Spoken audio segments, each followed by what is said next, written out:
with a president of the United States? No. Dinner, no. I had 2 one-on-ones with President Obama that I laid out in my testimony, once to talk about law enforcement issues, law enforcement and race, which was an important topic throughout for me and for the president, and then once very briefly for him to say goodbye.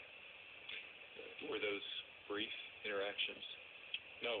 The one about law enforcement and race and policing, we spoke for probably over an hour, just the two of us.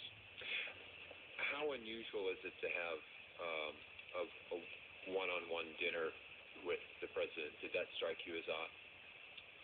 Yeah, so much so that I assumed there would be others, that he couldn't possibly be having dinner with me alone.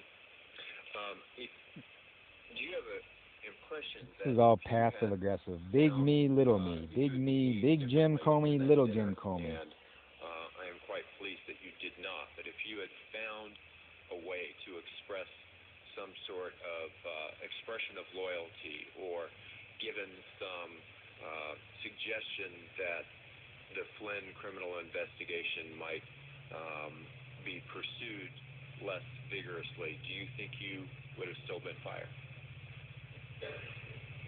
I don't know. It's impossible to say looking back. I don't know. But you felt like those two things were directly relevant to your the kind of relationship that the president was seeking to establish with you? Sure, yes.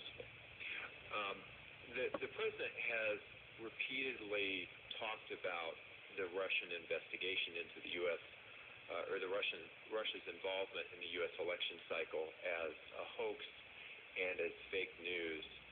Can you talk a little bit about what you saw as FBI director, and obviously only the parts that you can share in this setting, that demonstrate how serious this action actually was and why there was an investigation in the first place?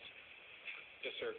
There should be no fuzz on this whatsoever. The Russians interfered in our election during the 2016 cycle. They did it with purpose. They did it with sophistication. They did it with overwhelming technical efforts. And it was an active measures campaign driven from the top of that government. There is no fuzz on that.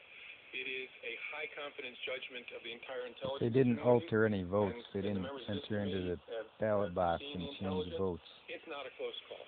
That happened. That's about as unfake as you can possibly get, and is very, very serious, which is why it's so refreshing to see a bipartisan focus on that, because this is about America, not about any particular party.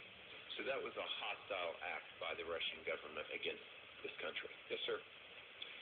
Did the president, Not the ballot box. in any Won't of they those make that clear? interactions that you've